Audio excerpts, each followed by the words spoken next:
Hi friends, welcome back to my channel Manasa Lok Kannada channel. ಎಲ್ಲರೂ ಹೇಗಿದ್ದೀರಾ? ನಾನಂತೂ ಸೂಪರ್ ಆಗಿದ್ದೀನಿ. ಇವತ್ತಿನ ಬ್ಲಾಗ್ ಸಿಂಪಲಾಗಿ ಡೇ ಇನ್ ಮೈ ಲೈಫ್ ಅಷ್ಟೇ. ಸೊ ಸ್ಪೆಷಲ್ ಅಂತ ಏನಿಲ್ಲ, ಬಟ್ ಇದ್ರ ಜೊತೆಗೆ ನಿಮಗೆ ಮಕ್ಕಳಿಗೆ ಮಾಡುವಂಥ ಸರಿನಾ ಹೇಗೆ ಮಾಡೋದು ಅಂತ ಏನೇನು ಹಾಕ್ತೀರಾ ಅಂತ ಕೇಳ್ತಾಯಿದ್ರು. ಅದಕ್ಕೋಸ್ಕರ ಇವಾಗ ಹೆಂಗೋ ನಾನು ಪ್ರಿಪೇರ್ ಮಾಡ್ತಾಯಿದ್ದೆ, ಅದಕ್ಕೋಸ್ಕರ ಅದನ್ನು ಕೂಡ ತೋರಿಸ್ತೀನಿ. ಸೊ ನನ್ನ ಪಾಪುಗಳು ಇವಾಗ 7.5 ತಿಂಗಳು, ಅಂದರೆ 7.5 ಮುಗಿಸಿ 8ಕ್ಕೆ ಬರ್ತಾ ಇದ್ದಾರೆ ಆಲ್ರೆಡಿ. ಸೊ ಈ ಟೈಮಲ್ಲಿ ನಾನು ಅವ್ರಿಗೆ ಯಾವ ಥರ ಸರಿಗೆ ಏನೇನೆಲ್ಲ ಹಾಕಿ ಪ್ರಿಪೇರ್ ಮಾಡ್ತೀನಿ ಅನ್ನೋದನ್ನ ನೀವೆಲ್ಲ ನೋಡಿ.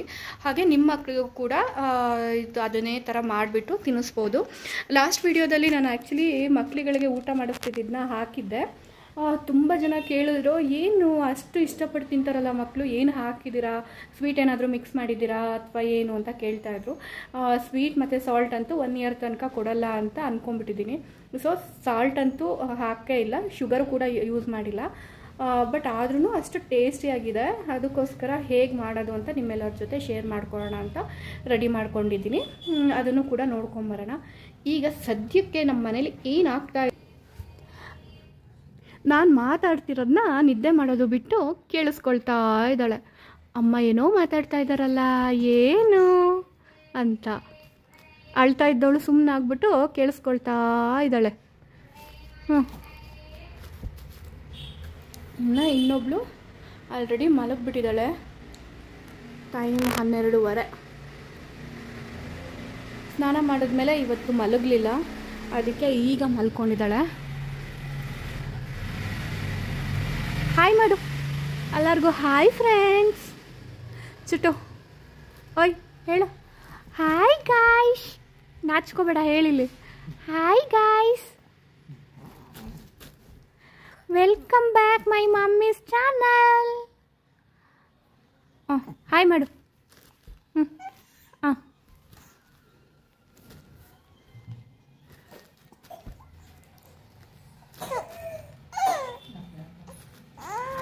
ಸೊ ನಿಮ್ಮ ಕಡೆ ಎಲ್ಲ ಹೇಗೆ? ಮಳೆ ಜಾಸ್ತಿನಾ ಕಮ್ಮಿನಾ? ಹೇಗೆ ಬರ್ತಾ ಇದೆ? ವೆದರ್ ಹೇಗಿದೆ ಹೇಳಿ. ನಮ್ಮ ಕಡೆ ಅಂತೂ ಈವ್ನಿಂಗ್ ಆಗ್ತಿದ್ದಂಗೆ ಮಳೆ ಶುರುವಾಗ್ತಾ ಇದೆ. ವೆದರ್ ಅಂತೂ ಚಳಿ ಚಳಿ ಚಳಿ ಇದೆ. ಆದರೂ ನಮ್ಮ ಮಕ್ಕಳು ಏನೂ ಹಾಕಿಸ್ಕೊಳ್ಳಲ್ಲ. ರಾತ್ರಿ ಹೊತ್ತಂತೂ ಬಲವಂತ ಮಾಡಿ ಕಾಲುಗಳಿಗೆ ಸಾಕ್ಸ್ ಹಾಕ್ತೀನಿ, ಇಲ್ಲಾಂದರೆ ಅದು ಇಲ್ಲ, ಹಾಗೆ ಇರ್ತಾರೆ. ಅಲ್ವಾ ಅಲ್ವಾ? ಓಕೆ ಬನ್ನಿ, ಇವಾಗ ಸರಿನಾ ಹೇಗೆ ಮಾಡೋದು ಅಂತ ನೋಡ್ಕೊಂಬರೋಣ. ನಮ್ಮ ಮನೇಲಿ 2 ಪುಟಾಣಿಗಳಿರೋದ್ರಿಂದ ನಾನು ಸ್ವಲ್ಪ ಜಾಸ್ತಿ ಕ್ವಾಂಟಿಟಿನಲ್ಲಿ ಮಾಡ್ಕೊಳ್ತಾ ಇದ್ದೀನಿ. ಮೊದಲಿಗೆ ಇಲ್ಲಿ ನಾವು ಸ್ವಲ್ಪ ಕೆಂಪಗಿರೋ ಅಂಥ ರಾಗಿನ ತೊಗೊಂಡಿದ್ದೀನಿ. ಇದನ್ನು ನಾನು 1 ರಿಂದ 1.5 ಪಾವಷ್ಟು ತೊಗೊಂಡಿದ್ದೀನಿ. ಹೇಳಬೇಕಂದ್ರೆ 1.5 ಪಾವೇ ಇದೆ. ಇದನ್ನು ನಾನು 3 ರಿಂದ 4 ಸತಿ ಚೆನ್ನಾಗಿ ತೊಳೆದ್ಬಿಟ್ಟು ಆಮೇಲೆ ಅದನ್ನು ನೀರೆಲ್ಲ ಚೆನ್ನಾಗಿ ಬಸಿದು ಇದನ್ನು 2 ರಿಂದ 3 ದಿನ, ಈ ಮಳೆಗಾಲ ಆಗಿರೋದ್ರಿಂದ 3 ದಿನ ಬೇಕು ಮೊಳಕೆ ಬರೋದಕ್ಕೆ. ಈ ಥರ ಚೆನ್ನಾಗಿ ಮೊಳಕೆ ಬಂದಿರಬೇಕು. ಇದನ್ನು ನಾನು 1 ದಿನ ಪೂರ್ತಿ ಬಿಸಿಲಿನಲ್ಲಿ ಒಣಗಿಸ್ಕೊಳ್ತೀನಿ. ತುಂಬ ಬಿಸಿಲಿದ್ರೆ ಒಂದು 3 to 4 ಅವರ್ಸ್ ಸಾಕು. ಬಿಸಿಲು ಇಲ್ಲದೆ ಇರೋ ಕಾರಣ ಇವಾಗ ಒಂದು ಇಡೀ ದಿನ ಪೂರ್ತಿ ನಾನು ಈ ಥರ ಹಾರಾಕಿದ್ದೀನಿ. ಈ ರಾಗಿ ಒಂದನ್ನು ಮೊಳಕೆ ಬರ್ಸೋದ್ರಿಂದ ಸ್ವಲ್ಪ ಮುಂಚೆನೇ ರೆಡಿ ಮಾಡ್ಕೋಬೇಕಾಗುತ್ತೆ. ಇನ್ನೆಲ್ಲನೂ ಆಗಿಂದಾಗಲೇ ಮಾಡ್ಕೋಬೋದು. ನಾನಿಲ್ಲಿ ಮತ್ತೆ ಗೋಧಿನೂ ತೊಗೊಂಡಿದ್ದೀನಿ. 1.5 ಪಾವಷ್ಟು ತೊಗೊಳ್ತಾ ಇದ್ದೀನಿ ನಾನು.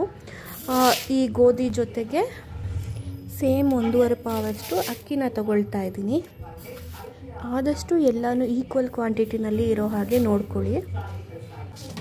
ಈಗ ಬೇಳೆಕಾಳುಗಳನ್ನ ಸೇರಿಸ್ಕೊಳ್ಳೋಣ. ಈಗ ನಾನು ಇಲ್ಲಿ ಕಡಲೆಬೇಳೆನ ತೊಗೊಳ್ತಾ ಇದ್ದೀನಿ. 1-2 ಹಿಡಿ ಅಷ್ಟು ಹಾಕ್ಕೊಳ್ತಿದ್ದೀನಿ. ಆಮೇಲೆ ಒಂದು ಸ್ವಲ್ಪ ಹೆಸರು ಬೇಳೆನ ಹಾಕ್ಕೊಳ್ತಾ ಇದ್ದೀನಿ. ಇದು ಒಂದು ಸ್ವಲ್ಪ ಹಾಕಿದ್ರೆ ಸಾಕಾಗುತ್ತೆ. ಆಮೇಲೆ ಸ್ವಲ್ಪ ತೊಗರಿ ಬೇಳೆನ ಹಾಕ್ಕೊಳ್ತಾ ಇದ್ದೀನಿ. ಇದು ಕೂಡ 1-2 ಹಿಡಿ ಅಷ್ಟು ಹಾಕ್ಕೊಳ್ತಾ ಇದ್ದೀನಿ. ಇದ್ರ ಜೊತೆಗೆ 1 ಹಿಡಿ ಪೂರ್ತಿ ಹೆಸರು ಕಾಳನ್ನ ಕೂಡ ಹಾಕ್ಕೊಳ್ತಾ ಇದ್ದೀನಿ. ಈಗ ಅಳತೆ ಗೊತ್ತಾಗಿರುತ್ತೆ ಅಂದ್ಕೊಳ್ತೀನಿ. ಎಲ್ಲ ಈಕ್ವಲ್ ಕ್ವಾಂಟಿಟಿನಲ್ಲಿ ಹಾಕ್ಕೊಳ್ತಾ ಇದ್ದೀನಿ. ಏನಂದರೆ 1 ಕ್ವಾಂಟಿಟಿ ರಾಗಿ ತೊಗೊಂಡ್ರೆ ಅಷ್ಟೇ ಕ್ವಾಂಟಿಟಿ ಅಕ್ಕಿ, ಅಷ್ಟೇ ಕ್ವಾಂಟಿಟಿ ಗೋಧಿ, ಅದ್ರ ಜೊತೆಗೆ ಅಷ್ಟೇ ಕ್ವಾಂಟಿಟಿನಲ್ಲಿ ಎಲ್ಲ ಬೇಳೆಕಾಳುಗಳನ್ನು ಕೂಡ ಹಾಕ್ಕೊಳ್ತಾ ಇದ್ದೀನಿ. ಇದರಲ್ಲಿರೋ ಧೂಳೆಲ್ಲ ಹೋಗೋ ತನಕ ನೀಟಾಗಿ 3ರಿಂದ 4 ಸತಿ ಕ್ಲೀನಾಗಿ ಹಿಸ್ಕಿ ತೊಳ್ಕೊಬೇಕಾಗುತ್ತೆ. ಈಗ ಮತ್ತು ಸಪ್ರೇಟಾಗಿ ನಾವು ವೆಯ್ಟ್ ಗೇನ್ಗೆ ಅಂದ್ಬಿಟ್ಟು ಸ್ವಲ್ಪ ಕಡಲೆ ಬೀಜ ಅಂದರೆ ಒಂದು ಹಿಡಿ ಅಷ್ಟು ಕಡಲೆ ಬೀಜ, ಒಂದು ಸ್ವಲ್ಪ ಬಾದಾಮಿ, ಒಂದು ಸ್ವಲ್ಪ ಗೋಡಂಬಿನ ಹಾಕ್ಕೊಂಡು ಅದನ್ನು ಸಪ್ರೇಟಾಗಿ ವಾಶ್ ಮಾಡಿ ಇಟ್ಕೊಳ್ಳೋಣ. ಯಾಕಂದರೆ ಅದು ಸಪ್ರೇಟಾಗಿ ರೋಸ್ಟ್ ಮಾಡ್ಕೋಬೇಕಾಗುತ್ತೆ. ಇಲ್ಲ ಅಂದರೆ ನಮಗೆ ಕಾಳುಗಳ ಜೊತೆ ರೋಸ್ಟ್ ಮಾಡೋದಕ್ಕೆ ಹೋದರೆ ಒಂದು ರೋಸ್ಟ್ ಆಗಿರುತ್ತೆ, ಇನ್ನೊಂದು ರೋಸ್ಟ್ ಆಗೋ ಚಾನ್ಸಸ್ ಕಮ್ಮಿ ಇರುತ್ತೆ. ಹಾಗಾಗಿ ಸಪ್ರೇಟಾಗಿ ಹುರ್ಕೊಳ್ಳೋಣ ಅಂತ ಸಪ್ರೇಟಾಗಿ ವಾಶ್ ಮಾಡಿ ಇಟ್ಕೊಳ್ತಾ ಇದ್ದೀನಿ. ಇದನ್ನು ಜಾಸ್ತಿ ಹೊತ್ತು ನೀರಲ್ಲಿ ಬಿಡೋದಕ್ಕೆ ಹೋಗ್ಬಿಡಿ, ತುಂಬ ಮೆತ್ತಗಾಗ್ಬಿಡುತ್ತೆ. ಮತ್ತು ಅಕ್ಕಿ ಗೋಧಿ ಕಾಳುಗಳನ್ನು ಕೂಡ ಈ ಥರ ಸೋರು ಹಾಕ್ಕೊಂಡಿದ್ದೀನಿ. ನೀರೆಲ್ಲ ಕ್ಲೀನಾಗಿ ಸೋರ್ಕೊಂಡಾದಮೇಲೆ ಇದನ್ನು ಬಿಸಿಲಿನಲ್ಲಿ ಒಣಗಿಸ್ಕೋಬೇಕಾಗುತ್ತೆ. ಬಿಸಿಲಿಲ್ಲ ಅಂದರೂ ಪರವಾಗಿಲ್ಲ, ಗಾಳಿನಲ್ಲಿ ಆರ ಹಾಕಿದ್ರೆ ಸಾಕು. ಅದ್ರ ನೀರಿನ ಅಂಶ ಎಲ್ಲ ಪೂರ್ತಿ ಹೋಗೋ ಥರ ನೋಡ್ಕೋಬೇಕಾಗುತ್ತೆ ಅಷ್ಟೇ. ನಾನಿಲ್ಲಿ ಮನೆ ಮುಂದೆನೇ ಸ್ವಲ್ಪ ಜಾಗ ಇದ್ದಿದ್ದರಿಂದ ಅಲ್ಲೇ ಒಣಗಾಕೊಳ್ತಾ ಇದ್ದೀನಿ. ನೋಡಿ, ರಾಗಿ ಬೇರೆ ಕಡೆ ಮತ್ತು ಇದೇ ಬೇಳೆಕಾಳುಗಳನ್ನೇ ಬೇರೆ ಕಡೆ ಹಾಕ್ಕೊಳ್ತಾ ಇದ್ದೀನಿ. ಎಲ್ಲ ಮಿಕ್ಸ್ ಮಾಡೋದಕ್ಕೆ ಹೋಗ್ಬಿಡಿ, ಹಿರಿಬೇಕಾದ್ರೆ ತೊಂದರೆ ಆಗುತ್ತೆ. ಸೊ ಈ ರೀತಿ ಒಂದು ಕಾಟನ್ ಬಟ್ಟೆ ಮೇಲೆ ಸೀರೆನೋ ಏನಾದರೂ ಪರವಾಗಿಲ್ಲ, ಅದ್ರ ಮೇಲೆ ಹಾಕ್ಕೊಂಡು ಕ್ಲೀನಾಗಿ, ಮತ್ತು ಧೂಳೆಲ್ಲ ಕೂತ್ಕೊಳ್ಳೋದು ಬೇಡ, ಕ್ಲೀನಾಗಿ ನಿಗಾ ವಹಿಸಿ ಇದನ್ನು ರೆಡಿ ಮಾಡ್ಕೊಳ್ಳಿ. ಚಿಕ್ಕ ಮಕ್ಕಳಿಗೆ ಕೊಡೋದ್ರಿಂದ ತುಂಬ ಕೇರ್ಫುಲ್ಲಾಗಿ ಮಾಡ್ಕೋಬೇಕಾಗುತ್ತೆ ಇದನ್ನು. ನೋಡಿ, ನಾನು ಬೆಳಗ್ಗೆ ತೊಳೆದು ಹಾಕಿದ್ದು, ಸಂಜೆ ಅಷ್ಟೊತ್ತಿಗೆಲ್ಲ ಕ್ಲೀನಾಗಿ ನೀರೆಲ್ಲ ಹೀರ್ಕೊಂಡಿತ್ತು. ಸೊ ಇವಾಗೆಲ್ಲ ಡ್ರೈ ಆಗಿರೋದ್ರಿಂದ ಈಗ ರೋಸ್ಟ್ ಮಾಡ್ಕೊಳ್ಳೋಣ. ಇದನ್ನು ಕ್ಲೀನಾಗಿ ಕಡಿಮೆ ಫ್ಲೇಮಲ್ಲಿ ಇಟ್ಕೊಂಡು ಡ್ರೈ ರೋಸ್ಟ್ ಮಾಡ್ಕೋಬೇಕಾಗುತ್ತೆ. ಮಿನಿಮಮ್ ಅಂದರೂ 5ರಿಂದ 6 ನಿಮಿಷ ಬೇಕಾಗುತ್ತೆ ಇವೆಲ್ಲ ಸಪ್ರೇಟಾಗಿ ಮಾಡ್ಕೊಳ್ಳೋದಕ್ಕೆ. ಇದ್ರ ಜೊತೆ ಒಂದು ಚಿಕ್ಕ ಟೀ ಸ್ಪೂನಷ್ಟು ಮೆಂತ್ಯನ ಹಾಕ್ಕೊಳ್ತಾ ಇದ್ದೀನಿ. ಅದ್ರ ಜೊತೆ 1 ಟೀ ಸ್ಪೂನಷ್ಟು ಜೀರಿಗೆನ ಆ್ಯಡ್ ಮಾಡ್ತಾಯಿದ್ದೀನಿ. ಜೊತೆಗೆ ಸ್ವಲ್ಪ ಫ್ಲೇವರ್ಗಂತ 1 ಟೀ ಸ್ಪೂನಷ್ಟು ಕರಿಮೆಣಸನ್ನ ಹಾಕ್ಕೊಳ್ತಾ ಇದ್ದೀನಿ. ಇವೆಲ್ಲ ವಾಶ್ ಮಾಡೋ ಅಗತ್ಯ ಇಲ್ಲದೆ ಇರೋ ಕಾರಣ ಡೈರೆಕ್ಟಾಗಿ ಹಾಕ್ಕೊಂಡು ಹುರ್ಕೊಂಡ್ರೆ ಸಾಕಾಗುತ್ತೆ. ಇದ್ರ ಜೊತೆ ಸ್ವಲ್ಪ ಓಮ್ ಕಾಳನ್ನು ಹಾಕ್ತಾಯಿದ್ದೀನಿ. ಜೀರ್ಣ ಆಗೋದಕ್ಕೆ ತುಂಬಾ ಉಪಯೋಗ ಆಗುತ್ತೆ ಇದೆಲ್ಲ ಪ್ಯೂರ್ಲಿ ಆಪ್ಷನಲ್. ನಿಮಗೆ ಯಾವ ಥರ ಬೇಕಾಗುತ್ತೆ ಆ ಥರ ರೆಡಿ ಮಾಡ್ಕೊಳ್ಳಿ ಅಷ್ಟೇ. ನಿಮ್ಮ ಮಕ್ಕಳಿಗೆ ಏನು ಇಷ್ಟ ಆಗುತ್ತೆ ಏನಿಲ್ಲ ಅನ್ನೋದು ನಿಮಗೆ ಗೊತ್ತಿರುತ್ತೆ, ಅದ್ರ ಪ್ರಕಾರ ಆ್ಯಡ್ ಮಾಡ್ಕೊಳ್ಳಿ. ಇದ್ರ ಜೊತೆಗೆ ಒಂದು 3ರಿಂದ 4 ಏಲಕ್ಕಿನ ಸಿಪ್ಪೆ ಬಿಡಿಸ್ಬಿಟ್ಟು ಹಾಕ್ತಾಯಿದ್ದೀನಿ. ಸಿಪ್ಪೆ ಹಾಕಿದ್ರೆ ಬಾಯಿಗೆ ಸಿಗುತ್ತೆ ಮತ್ತು ಮಕ್ಕಳು ಅಸಹ್ಯ ಮಾಡ್ಕೊಳ್ತಾರೆ ಅಂದ್ಬಿಟ್ಟು ಸಿಪ್ಪೆ ತೆಗಿತಾ ಇದ್ದೀನಿ. ಸೊ ಇದನ್ನು ರೋಸ್ಟ್ ಮಾಡೋದ್ರಿಂದ ಪರಿಮಳ ಕೂಡ ತುಂಬ ಚೆನ್ನಾಗಿ ಬರುತ್ತೆ. ಹಾಗಾಗಿ ಇದನ್ನು ಕೂಡ ಹಾಕ್ಕೊಳ್ತಾ ಇದ್ದೀನಿ. ಈಗ ಇದೆಲ್ಲ ಕ್ಲೀನಾಗಿ ರೋಸ್ಟ್ ಆದಮೇಲೆ ಇದನ್ನು ತೆಗೆದ್ಬಿಟ್ಟು ರಾಗಿನ ರೋಸ್ಟ್ ಮಾಡ್ಕೊಳ್ತಾ ಇದ್ದೀನಿ. ಇದು ಕೂಡ 4ರಿಂದ 5 ನಿಮಿಷ ಬೇಕಾಗುತ್ತೆ ಲೋ ಫ್ಲೇಮ್ನಲ್ಲಿ ಬಿಸಿ ಮಾಡ್ಕೊಳ್ಳೋದಕ್ಕೆ. ಒಂದು ಸ್ವಲ್ಪ ತಿಂದು ನೋಡಿ, ನಿಮಗೆ ಕರುಮ್ ಅಂತ ಅದು ಗೊತ್ತಾಗುತ್ತೆ ರೋಸ್ಟ್ ಆಗಿದೆಯೋ ಇಲ್ವೋ ಅಂತ. ಅಲ್ಲಿ ತನಕನೂ ರೋಸ್ಟ್ ಮಾಡಲೇಬೇಕಾಗುತ್ತೆ. ನೋಡಿ, ರೋಸ್ಟ್ ಆದಮೇಲೆ ಈ ಥರ ಕಾಣುತ್ತೆ. ಇನ್ನು ಈ ರೋಸ್ಟ್ ಮಾಡೋ ಅಷ್ಟೊತ್ತಿಗೆ ನನ್ನ ಪುಟಾಣಿ ಕೂಡ ನಾನು ರೋಸ್ಟ್ ಮಾಡ್ತೀನಿ ಮಮ್ಮಿ ಅಂತ ಬಂದು ಕೂತಿದ್ದಾಳೆ. ಕೆಳಗಡೆ ಅಳ್ತಾ ಇದ್ಲು ಕೆಳಗಡೆ ಹಾಕಿದ್ದಕ್ಕೆ. ಅದಕ್ಕೆ ಎತ್ಕೊಂಬಂದ್ಬಿಟ್ಟು ನಾನು ರೋಸ್ಟ್ ಮಾಡ್ತಾಯಿದ್ದೀನಿ. ಮಕ್ಕಳನ್ನ ಸ್ವಲ್ಪ ಎಷ್ಟೇ ಹುಷಾರಾಗಿ ನೋಡಿಕೊಂಡ್ರು ಕಷ್ಟನೇ. ಈ ಬೆಂಕಿ ಮುಂದೆ ಎಲ್ಲ ತರೋದಕ್ಕೆ ಹೋಗಬಾರ್ದು. ಆದರೂ ಪಾಪ ಅಳ್ತಾ ಇದ್ಲಲ್ಲ ಅಂತ ಎತ್ಕೊಂಬಂದೆ ಅಷ್ಟೇ. ಸೊ ನೆಕ್ಸ್ಟ್ ಇದಾದಮೇಲೆ ಸ್ವಲ್ಪ ಕ್ವಾಂಟಿಟಿ ನಾವು ಮಖಾನನ ಆ್ಯಡ್ ಮಾಡ್ತಾಯಿದ್ದೀವಿ. ಇದು ಕೂಡ ವೆಯ್ಟ್ ಗೇನಿಗೆ ತುಂಬ ಯೂಸ್ಫುಲ್ ಆಗಿರೋದ್ರಿಂದ ಎಷ್ಟು ಹಾಕಿದ್ರೂ ಪರವಾಗಿಲ್ಲ, ಟೇಸ್ಟು ಕೂಡ ಚೆನ್ನಾಗಿರುತ್ತೆ. ಇದು ಜಾಸ್ತಿ ಹೊತ್ತೇನು ರೋಸ್ಟ್ ಮಾಡೋದು ಬೇಡ, ಒಂದು 2ರಿಂದ 3 ನಿಮಿಷ ಮಾಡಿದ್ರೆ ಸಾಕು, ಚೆನ್ನಾಗಿ ರೋಸ್ಟ್ ಆಗುತ್ತೆ. ಇವಳನ್ನ ಎತ್ಕೊಂಡು ನನಗೆ ಇದನ್ನು ಮಾಡೋದಕ್ಕಾಗೋದಿಲ್ಲ, ಅದಕ್ಕೆ ಗ್ಯಾಸ್ ಆಫ್ ಮಾಡಿಬಿಟ್ಟು ಬಂದೆ. ಇವಳಿಗೆ ಸ್ವಲ್ಪ ಆಚೆ ಎಲ್ಲ ತೋರಿಸ್ಬಿಟ್ಟು ಸಮಾಧಾನ ಮಾಡಿ ಕೆಳಗಡೆ ಮಲಗಿಸೋಣ ಅಂದ್ಬಿಟ್ಟು ಆಚೆ ಬಂದು ನೋಡಿದ್ರೆ ಆಲ್ರೆಡಿ ಮಳೆ ಬರೋಂಗೆ ಆಗ್ತಾ ಇತ್ತು. ಸಂಜೆ ಅಲ್ವಾ, ಯೂಶಲಿ ಸಂಜೆ ಹೊತ್ತು ಮಳೆ ಶುರು ಆಗಿಬಿಡುತ್ತೆ. ಸೊ ವೆದರ್ ಕೂಡ ತುಂಬ ಚೆನ್ನಾಗಿದೆ, ಚಳಿ ಗಾಳಿ ಬೇರೆ. ಸ್ವಲ್ಪ ಹೊತ್ತು ನಿಂತ್ಕೊಂಡಿದ್ದೆ, ಆಮೇಲೆ ಇವಳಿಗೂ ಚಳಿ ಆಗುತ್ತೆ ಅಂದ್ಬಿಟ್ಟು ಬಂದುಬಿಟ್ಟೆ ಒಳಗಡೆ. ಜಾಸ್ತಿ ಹೊತ್ತು ಆಚೆ ನಿಂತ್ಕೊಳ್ಳಿಲ್ಲ. ಅಷ್ಟೊತ್ತಿಗೆ ಸೈಲೆಂಟ್ ಆಗಿದ್ಲು ಅಂದ್ಬಿಟ್ಟು ಕೆಳಗಡೆ ಮಲಗಿಸೋಣ ಅಂತ ನೋಡಿದೆ, ಬಟ್ ಮತ್ತೆ ಶುರು ಮಾಡಿದ್ಲು. ಅದಕ್ಕೆ ಮತ್ತೆ ಎತ್ಕೊಂಡು ಅಡುಗೆ ಮನೆಗೆ ಬಂದೆ. ಇಷ್ಟು ದಿನ ಚಿಕ್ಕವಳ್ದು ಏನೂ ರಗಳೆ ಇರಲಿಲ್ಲ, ಆರಾಮಾಗಿ ಮಲಗಿದ ಕಡೆ ಮಲ್ಕೊಂಡು ಆರಾಮಾಗಿ ಊಟ ತಿಂಡಿ ಮಾಡ್ಕೊಂಡು ಇರ್ತಿದ್ಲು. ಇವಾಗ ಸ್ವಲ್ಪ ಹಠ ಕಲ್ತ್ಕೊಂಬಿಟ್ಟಿದ್ದಾಳೆ ದೊಡ್ಡವಳನ್ನ ನೋಡಿಕೊಂಡು. ಅವಳು ಕೂಡ ದೊಡ್ಡವಳ ಥರನೇ ಎತ್ಕೋಬೇಕು ಅಂತ ಎಕ್ಸ್ಪೆಕ್ಟ್ ಮಾಡ್ತಾಳೆ. ಸೊ ಅದಕ್ಕೆ ಎತ್ಕೊಂಡು ಆಟ ಆಡಿಸ್ತಾ ಇದ್ದೀನಿ. ನೆಕ್ಸ್ಟು ಇಷ್ಟೆಲ್ಲ ಆದಮೇಲೆ ಏನು ಬೇಳೆಕಾಳುಗಳನ್ನೆಲ್ಲ ತೊಳೆದು ಒಣಗಿ ಹಾಕ್ಕೊಂಡಿದ್ವಿ ಅದನ್ನು ಕೂಡ ತೊಗೊಂಬಂದು ಕ್ಲೀನಾಗಿ ರೋಸ್ಟ್ ಮಾಡ್ಕೊಳ್ಳೋಣ. ಇದನ್ನು ರೋಸ್ಟ್ ಮಾಡೋದಕ್ಕೆ ಸ್ವಲ್ಪ ಟೈಮ್ ಜಾಸ್ತಿ ಹಿಡಿಯುತ್ತೆ. ಸೊ ಪೇಷನ್ಸ್ ಇದೆ, ನಿಧಾನಕ್ಕೆ ರೋಸ್ಟ್ ಮಾಡಿ ಹೈ ಫ್ಲೇಮಲ್ಲಿ ಮಾಡ್ಕೋಬೇಡಿ, ಸೀದೋಗ್ಬಿಡುತ್ತೆ. ಎಲ್ಲನೂ ರೋಸ್ಟ್ ಮಾಡಿ ಇದನ್ನು ತಣ್ಣಗಾಗೋದಕ್ಕೆ ಬಿಟ್ಟು ಬಂದಿದ್ದೀನಿ. ನೋಡಿದ್ರೆ ಇಲ್ಲಿ ಮಕ್ಕಳು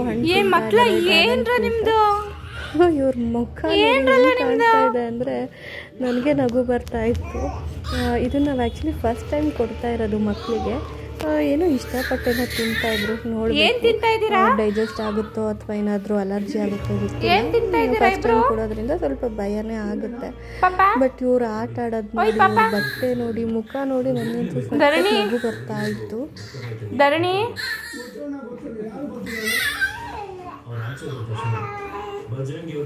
ಓ ನಮ್ಮ ಕಷ್ಟಪಟ್ಟು ತಿಂತಿದ್ಯಾ? ಯಾವನ್ ತಿಂತಿದ್ಯಾ? ವ್ಯಾ ತಿಂತ ಇದೆಯಾ?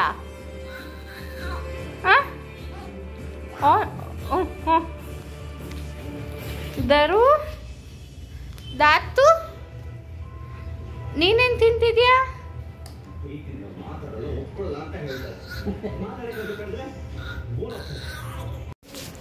ಸೊ ಇಲ್ಲಿ ನೆಕ್ಸ್ಟು ಹುರಿದಿಟ್ಟಿದ್ದ ಕಾಳುಗಳನ್ನೆಲ್ಲ ತಣ್ಣಗಾದ್ಮೇಲೆ ಕ್ಲೀನಾಗಿ ಮಿಕ್ಸಿ ಮಾಡ್ಕೊಂಬಂದಿದ್ದೀನಿ. ಕ್ಲೀನಾಗಿ ಪುಡಿ ಆಗಿದೆ. ಈಗ ಇದನ್ನು ಜರಡಿ ಹಿಡ್ಕೊಂಡು ತುಂಬ ಫೈನ್ ಪೌಡ್ರ್ ಮಾತ್ರ ನಾವು ಯೂಸ್ ಮಾಡ್ಕೊಳ್ಳೋಣ. ಜರಡಿ ಎಲ್ಲ ಹಿಡ್ದಾದ್ಮೇಲೂ ಇನ್ನೂ ಸ್ವಲ್ಪ ಗಟ್ಟಿಯಾಗಿರೋ ಅಂಥದ್ದು ಸಿಗುತ್ತೆ ನಿಮಗೆ. ಅದನ್ನು ಮತ್ತೆ ಬಿಸಿ ಮಾಡಿಕೊಂಡು ಹುರ್ಕೊಂಡು ಗ್ರೈಂಡ್ ಮಾಡ್ಕೊಳ್ಳಿ, ಇಲ್ಲಾಂದರೆ ಬಿಸಿಲಲ್ಲಿ ಒಣಗಿಸ್ಬಿಟ್ಟು ಗ್ರೈಂಡ್ ಮಾಡ್ಕೊಳ್ಳಿ. ಸೊ ಒಟ್ಟಿನಲ್ಲಿ ಅದೇ ಗಟ್ಟಿ ಇರೋದು ಹಾಕೋದ್ರಿಂದ ಏನಂದರೆ ಮಕ್ಕಳು ಬಾಯಿಗೆ ಸಿಗುತ್ತೆ, ಅಷ್ಟು ಇಷ್ಟಪಡೋದಿಲ್ಲ. ಈ ಥರ ಕ್ಲೀನಾಗಿ ಪುಡಿ ಆಗಿದ್ದರೆ ಮಕ್ಕಳು ನುಣ್ಣಗೆ ಆಗಿರುತ್ತಲ್ಲ ಆ ಪೇಸ್ಟು ತುಂಬ ಇಷ್ಟಪಟ್ಟು ತಿಂತಾರೆ. ಅದಕ್ಕೋಸ್ಕರ ಹೀಗೆ ಮಾಡ್ಕೊಳ್ತಾ ಇದ್ದೀನಿ. ನಿಮ್ಮ ಮಕ್ಕಳೇನಾದರೂ ಸ್ವಲ್ಪ ಇನ್ನೂ ದೊಡ್ಡವರಾಗಿದ್ದರೆ, ಅಂದರೆ 1 ವರ್ಷದವರು ಆಗಿದ್ದರೆ ನೀವು ಇದನ್ನು ಏನು ಜಲ್ಸೋದಕ್ಕೇನು ಹೋಗೋದು ಬೇಕಾಗಿಲ್ಲ, ಹಾಗೆಯೇ ಕೊಡ್ಬೋದು, ಇಷ್ಟಪಟ್ಟು ತಿಂತಾರೆ. ಈಗ ಇದನ್ನು ಹೇಗೆ ಪ್ರಿಪೇರ್ ಮಾಡ್ಕೊಳ್ಳೋದು ಅಂತ ಸಿಂಪಲ್ಲಾಗಿ ಹೇಳಿಬಿಡ್ತೀನಿ. 1 ಟೀ ಸ್ಪೂನಿಗೆ 1 ಕಾಫಿ ಲೋಟದಷ್ಟು ನೀರನ್ನು ಹಾಕ್ಕೊಂಡು ಕ್ಲೀನಾಗಿ ಮಿಕ್ಸ್ ಮಾಡಿಕೊಂಡು ಯಾವುದೇ ಗಂಟುಗಳಿಲ್ಲದೆ ಇರೋ ಹಾಗೆ ನೋಡ್ಕೊಳ್ಳಿ. ಅದನ್ನು ಒಂದು ಪಾತ್ರೆಗೆ ಹಾಕಿ ಕ್ಲೀನಾಗಿ ಒಂದೇ ಒಂದು ಕುದಿ ಬರೋ ಅಷ್ಟು ಕುದಿಸಿದ್ರೆ ಸಾಕು, ರೆಡಿ ಆಗಿಬಿಡುತ್ತೆ. ತುಂಬ ಏನು ಗಟ್ಟಿ ಥರ ಏನು ಕುದಿಸೋದು ಬೇಕಾಗಿಲ್ಲ, ತುಂಬ ಸಿಂಪಲ್ಲಾಗಿ ಆಗಿಬಿಡುತ್ತೆ. ನಿಮ್ಮ ಮಕ್ಕಳು ಅದನ್ನು ನೋಡ್ಕೊಳ್ಳಿ ಎಷ್ಟು ತಿಂತಾರೆ, ಅದ್ರ ಮೇಲೆ ಟೀ ಸ್ಪೂನ್ ಜಾಸ್ತಿ ಹಾಕ್ಕೊಳ್ತಾ ಹೋಗಿ. ಸೊ ಇಷ್ಟಾಯಿತು ಇವತ್ತಿನ ವ್ಲಾಗ್. ಈ ವ್ಲಾಗ್ ನಿಮಗೆ ಇಷ್ಟ ಆಗಿದ್ದರೆ ಪ್ಲೀಸ್ ನನ್ನ ಚಾನಲ್ನ ಸಬ್ಸ್ಕ್ರೈಬ್ ಮಾಡಿಕೊಂಡು ನೋಡಿ. ಹಾಗೆ ಈ ವಿಡಿಯೋನ ಲೈಕ್ ಮಾಡೋದನ್ನ ಮರಿಬೇಡಿ. ನಿಮಗೇನಾದರೂ ಡೌಟ್ಸ್ ಇದ್ದರೆ ಕಮೆಂಟ್ ಮಾಡಿ ತಿಳಿಸಿ, ನಾನು ಎಲ್ಲರಿಗೂ ರಿಪ್ಲೈ ಕೂಡ ಮಾಡ್ತೀನಿ. Thank you. ಹಾಗೆ ಇಲ್ಲೊಂದು ಮಕ್ಕಳು ವಿಡಿಯೋನು ಕೂಡ ಅಟ್ಯಾಚ್ ಮಾಡಿದ್ದೀನಿ, ನೋಡಿ ಖುಷಿಪಡಿ.